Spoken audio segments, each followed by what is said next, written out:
Sister sister sister. மா ரொம்ப strain பண்ணிக்காதீங்கம்மா. உங்களுக்கு பெண் குழந்தை பிறந்திருக்கு. சிசரியன் பண்ணி தான் குழந்தை எடுத்திருக்கோம். குழந்தை எங்க? குழந்தைய தனியா வச்சிருக்கோமா. நான் குழந்தைய பார்க்கணும். கொஞ்சம் இருங்க, கொண்டு வரேன். உங்க பொண்ணு கண்ணு முடிச்சிட்டாங்க, போய் பாருங்க. பாதி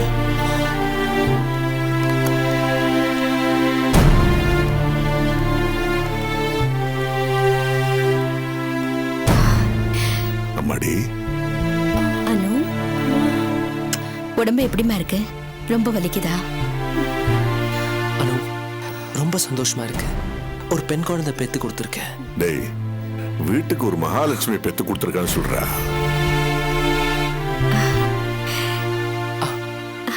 அனு, குழந்தை பாருமா.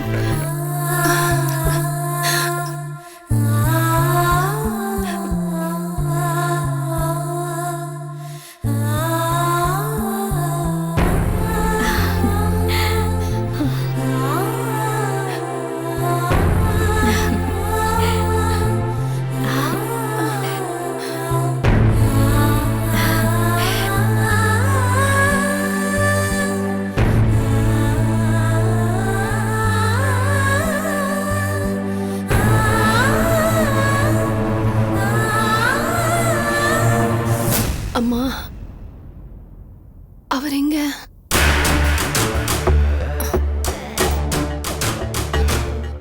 எங்கம்மா எங்கம்மா அவரு? யாரு? உன் வீட்டுக்காரன் தானே? ஆமாம்மா. அவனுக்கு மனிதாபிமானமே இல்லாம போச்சு. மனு ஒரேடியா மாறிட்டாமா. என்னம்மா சொல்ற? ஆமா அனு, மனோ நீ நினைக்கிற மாதிரி இல்ல.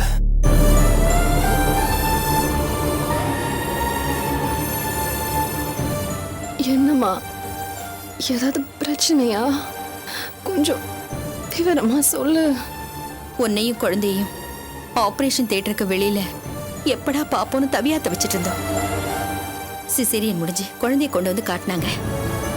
அந்த மனு நீ எப்படி இருக்கேன்னு ஒரு வார்த்தை கூட கேட்கல. சரி அதுதான் போகட்டும்னு விட்டா அவன் என்ன பண்ணான் தெரியுமா? குழந்தைய பாக்குறதுக்காக அதான் அந்த கற்பகத்தை உன் மாமியார கூட்டிட்டு வந்துட்டான். அந்த பொம்பளை நாங்கெல்லாம் அவ வீட்டுக்கு போனப்ப எங்களெல்லாம் எவ்வளவு அவமானப்படுத்தினா. அப்படிப்பட்டவளை என்ன வெத்தலை பார்க்க வச்சு அழைக்க முடியும்? ஏனோ நம்மள அந்த அளவுக்கு அவமானப்படுத்தினவளை குழந்தைய பார்க்க கூட்டிட்டு வரலாமா? சரி ஏதோ வந்துட்டாங்க, குழந்தைய பார்த்துட்டு போட்டோன்னு விட்டா அதுக்கப்புறம் அதான் உன் மாமியாரு என் பேர் குழந்தைன்னு சட்டம் பேசுறா. அவளும் உன்னை பத்தி ஒரு வார்த்தை கூட கேட்கல. அவன்கிட்ட ஏன்னு கேட்டதுக்கு இந்த குழந்தை எந்தன்னு அவன் ரூல்ஸ் பேசுறான். நியாயமா அவன் என்ன பண்ணிருக்கணும்? அவங்க அம்மாவை இங்க கூட்டிட்டு வரட்டுமா வேண்டாமான்னு பர்மிஷன் கேட்டிருக்க வேண்டாம்? அதை விட்டுட்டு அவங்க அம்மாவை இங்க கூட்டிட்டு வந்து அதிகாரம் பண்ண வச்சு நம்மள அவமானப்படுத்திட்டான். அவனுக்கு எவ்வளவு திமிரு பாரு. சரி என்ன விடு, ஆதிக்கு அந்த பையன் மரியாதை தரணுமா இல்லையா? உனக்கு என்ன ஆச்சுன்னு ஆதி கேட்டதுக்கு ஆதிக்கிட்ட கொஞ்சம் கூட மரியாதை இல்லாம தகராறு பண்ணா. அவனை ஆளாக்கி விட்டதுக்கு அவன் பதிலுக்கு தர மரியாதையா இது? அதான் என்னதான் குளிப்பாட்டி நடுவீட்டுல வச்சாலும் புத்தி போகுமா? என்னம்மா அது? என்னென்னமோ சொல்றீங்க, எனக்கு ஒண்ணுமே புரியல. எங்களுக்கும் தான் எதுவுமே புரியல. பொட்டி பாம்பு மாதிரி இருந்தவன் இப்ப திடீர்னு என்னமோ தலையில கொம்பு முளைச்ச மாதிரி பேசுறதும் நடந்துக்கிறதும் அப்பப்பப்பா. அதான் நமக்கு குழந்தை பிறந்துடுச்சே, செட்டில் ஆயிட்டோம். இனிமே நமக்கு யார் தயவும் தேவையில்லை, நாம சொல்றதை எல்லாரும் கேட்கணும்னு ஒரு மிதப்பு வந்திருக்கும்னு தோணுது. காரியம் ஆகுற வரைக்கும் காலை பிடிக்கிறது, காரியம் முடிஞ்ச உடனே கழுத்துல கத்திய வைக்கிறது. இது அந்த குடும்பத்தோட குணம். மனோ அப்பாவின்னு நினைச்சேன், அவன் அபியோட தம்பி நிரூபிச்சிட்டான். என்ன என்ன இதெல்லாம்? அவரு நீ ஏதாவது சொன்னியா? இல்ல அனு, நான் அவனுக்கு எவ்வளவு மரியாதை கொடுத்துட்டு வரேன்னு உனக்கே தெரியும். உன் புருஷங்கிற மரியாதையே நான் கொடுக்காம இருப்பேனா? இன்ஃபேக்ட் நான் அவனை எதுவுமே சொல்லல. But I'm sorry to say, உனக்கு என்ன ஆச்சுங்கிற கவலை அவனுக்கு கொஞ்சம் கூட இல்லாம போச்சு. அதைத்தான் என்னால தாங்கிக்க முடியல. ஓகே, ஏதோ ஒரு டென்ஷன்ல இருக்கான்னு நினைச்சேன். ஆனா ரொம்ப கிளியரா அவங்க வீட்ல மெசேஜ் சொல்லி அவன் அம்மாவை வர வச்சதும், ஏன் புள்ளன்னு அதிகார தோரணையில பேசினதும், அந்த அப்ரோச் எனக்கு சுத்தமா பிடிக்கல அனு. இன்னைக்கு நான் பார்த்து மனோ வேற மாதிரி பிஹேவ் பண்ணா, ரொம்ப திமிரா நடந்துக்கிட்டா. I'm very upset.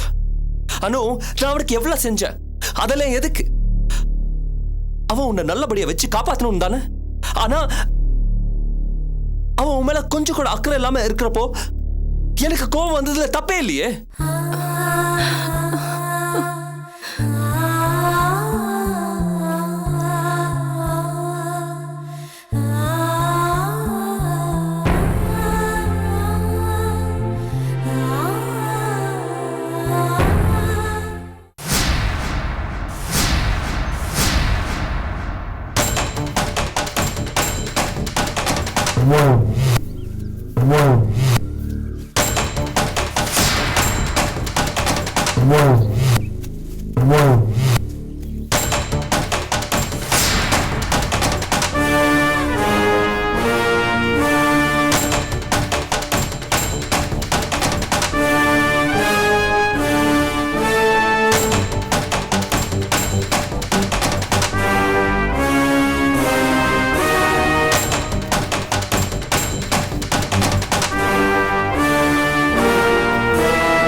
என்னடி வேலையை பார்க்காம இங்க சுத்திக்கிட்டு இருக்க? போய் வேலையை பாருடி. சரிங்கம்மா.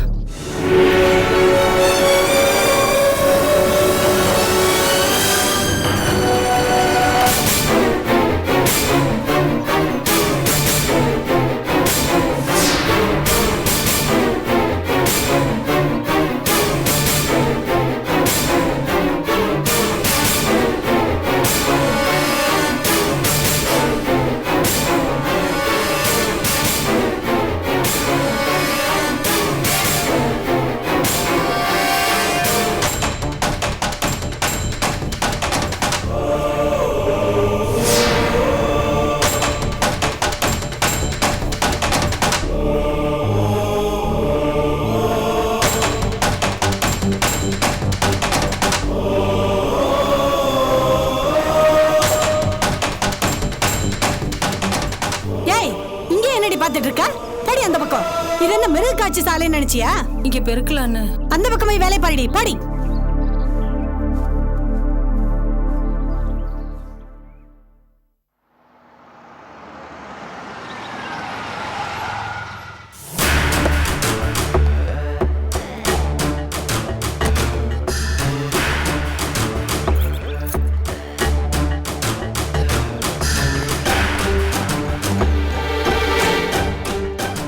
மனோ, மனோ, மனோ, என்ன? வாங்க வாங்க வாங்க. எப்படி இருக்கீங்க மனோ? நல்லா தான் இருக்கேன். என்ன விஷயம்? ஆதி சார் அனுப்பிச்சாரு. மொபைல் ஷாப் சாவி உங்ககிட்ட தானே இருக்கு, அதை வாங்கிட்டு வர சொன்னாரு. அப்புறம் நீங்க போட்டிருக்கீங்களே கோல்ட் செயின், அதையும் எங்க பாஸ் தானே வாங்கி கொடுத்தாரு. கூடவே உங்களுக்கு கொடுத்த மொபைல் போன் எல்லாத்தையும் ஹேண்ட் ஓவர் பண்ணிடுங்க. எதுக்காக இதெல்லாம் தரணும்? சாரி மனோ, அதை பத்திலாம் நான் விளக்கம் சொல்ல முடியாது. என் பாஸ் வாங்கிட்டு வர சொன்னாரு, நான் வந்து கேட்கிறேன். கேட்டா கொடுத்துருங்களேன். என்னது? கண்டவன் வந்து ஏதாவது கேட்பான், நான் உடனே கொடுத்துடணுமா? கொடுக்க முடியாது. என்ன இப்படி சொல்றீங்க? என் பாஸ் அவர் வாங்கி கொடுத்த பொருட்களை தானே கேட்கிறாரு. நான் உனக்கெல்லாம் பதில் சொல்ல வேண்டிய அவசியம் கிடையாது. ஏதாவது வேணும்னா அந்த ஆதியை வந்து வாங்கிட்டு போக சொல்லு. மனோ,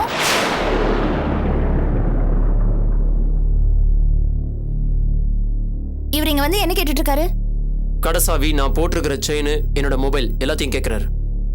இதெல்லாம் ஆதி உனக்கு கொடுத்ததா? ஆமாக்கா. அதெல்லாம் திருப்பி கொடுத்துரு. போ.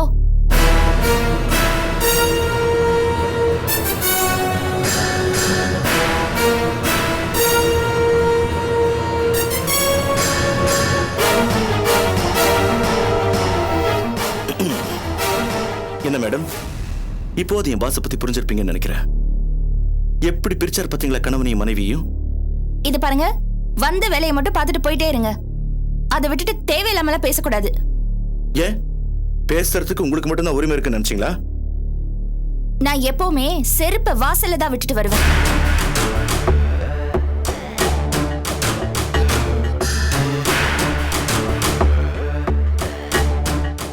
இந்தா மொபைல் ஃபோன், கடை சாவி, செயின்.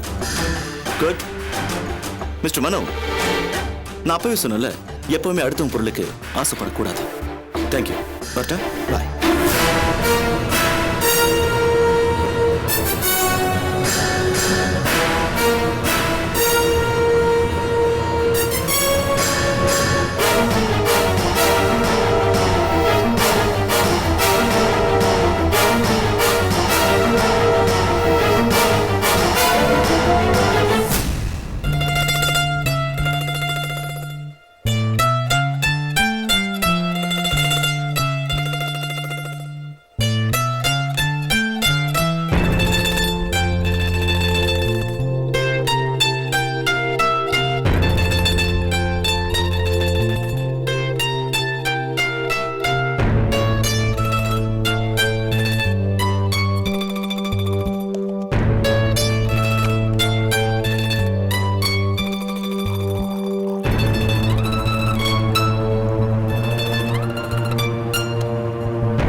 அனு, இந்தம்மா பால் குடிமா. வேண்டாம்மா. கொஞ்சமாவது குடிமா. வேண்டாம்மா, குடிக்க பிடிக்கல. இல்லம்மா, வெறும் வயித்தோட இருக்கியே. ப்ளீஸ்மா, ஃபோர்ஸ் பண்ணாத. வேண்டாம். என் மொபைல் கொஞ்சம் எடுத்துக்கூட. ஏன்? எதுக்கு மொபைல்? என் மனசு ஒரே குழப்பமா இருக்குமா. மனு ஏன் இப்படி நடந்துக்கிறாரு? திடுதிப்புன்னு இப்படி நடந்துக்கிறதுக்கு என்னம்மா காரணம்? உண்மையில வேணா கோவமா இருக்கலாம், ஆனா என்ன ஏமா பார்க்க வரல? நிஜமாவே புரியலம்மா. ஒழுங்கா இருந்த மனு ரொம்ப வித்தியாசமா நடந்துக்கிறாரு. அப்படி என்னம்மா பிரச்சனை? குழந்தைய கூட பார்க்க வர முடியலன்னா அதுக்கு என்ன காரணம்? அனு, நீ பச்சை உடம்புக்காரி. சிசேரியன் வேற பண்ணிருக்காங்க. அனாவசியமா மனசை போட்டு குழப்பிக்காதம்மா. பேசாம அமைதியாரு. இல்லம்மா, விஷயம் என்னன்னு தெரியாம மனசை போட்டு குழப்பிக்கிறத விட பேசுறது தான் பெட்டர்மா. நீ அந்த போனை கொடு. குடுமா. இந்த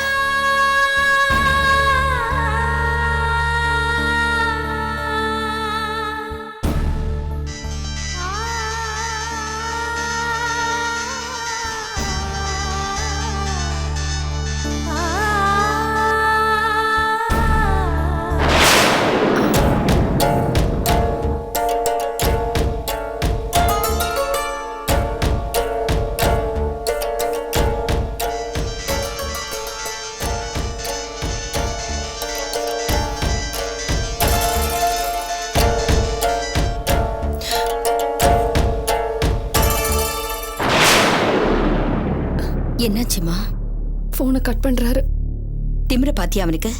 உன் போனையே கட் பண்ற அளவுக்கு அவனுக்கு திமிரு உச்சாணி கொம்புல ஏறி நிக்குது. பரதேசி பைய. அவனுக்கு நாம எவ்வளவு செஞ்சிருப்போம். அவன் அந்தஸ்த மறந்து, அவன் அக்கா அபி நமக்கு பண்ண எல்லா கெடுதலையும் மறந்து, அவனுக்கு எவ்வளவு பண்ணோம் எல்லாத்தையும் மறந்துட்டானே. அதாம்மா, எனக்கும் நம்ப முடியல. அதான் மூஞ்சில அடிக்கிற மாதிரி போனை கட் பண்றானே. இன்னும் எப்படி நம்பாம இருக்கிறது? வேற ஒண்ணும் இல்ல அனு, திடுதிப்புன்னு அவனுக்கு அவன் குடும்பத்து மேல பாசம் வந்துருச்சு. அம்மா அக்கான்னு பீத்துறாரு ஐயா. நாம அவனை தாங்குனதெல்லாம் மறந்து போச்சு. சரி, தன் குடும்பத்து மேல பாசம் இருக்கத்தான் செய்யணும் எடுத்துக்கிட்டா கூட, அந்த அபி பண்ற ஒவ்வொரு காரியமும் நம்ம குடும்பத்துக்கு எதிராதான் இருக்கு. ஆதி அழிக்கணும், நம்ம குடும்பத்தை அழிக்கணும்னு கங்கணம் கட்டிட்டு அலையிறா அந்த அபி. அப்படி இருக்கும்போது அவன் பண்றது எப்படி ஏத்துக்க முடியும்? அனு, நான் சொல்றேன் தப்பா நினைக்காத. நம்ம வீட்டுல டிரைவரா இருந்ததை கூட பெருசா நினைக்காம ஆதியும் சரி நானும் சரி எவ்வளவு மரியாதையை அவனை மதிச்சு நடத்தணும். அதையெல்லாம் கொஞ்சமாவது நினைச்சிருந்தா இப்படிலாம் பண்ணுவானா?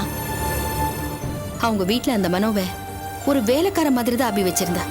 ஒரு வேலை வாங்கி தந்திருப்பாளா, இல்ல ஒரு தொழிலையாவது ஏற்பாடு பண்ணி தந்தாளா? ஆனா நீ அவனை கல்யாணம் பண்ணதும் நம்ம வீட்டு மாப்பிள்ளையாக்கி அவனுக்கு ஒரு தொழில் ஏற்பாடு பண்ணி கொடுத்து ஒரு மனுஷனை ஆக்குனதே நாம தான். ஆனா அந்த நன்றிங்கிறது அவன் மனசுல கொஞ்சம் கூட இல்லை. அனு, நமக்குன்னு ஒரு கௌரவம் அந்தஸ்து இருக்கு. அந்த அபி தம்பிக்கே அவ்வளவு திமிர் இருந்தா நமக்கு எவ்வளவு இருக்கணும்? இத பாரு அனு, நீ எக்காரணத்தை கொண்டும் நம்ம கௌரவத்தையோ அந்தஸ்தையோ விட்டு கொடுக்காத, புரியுதா?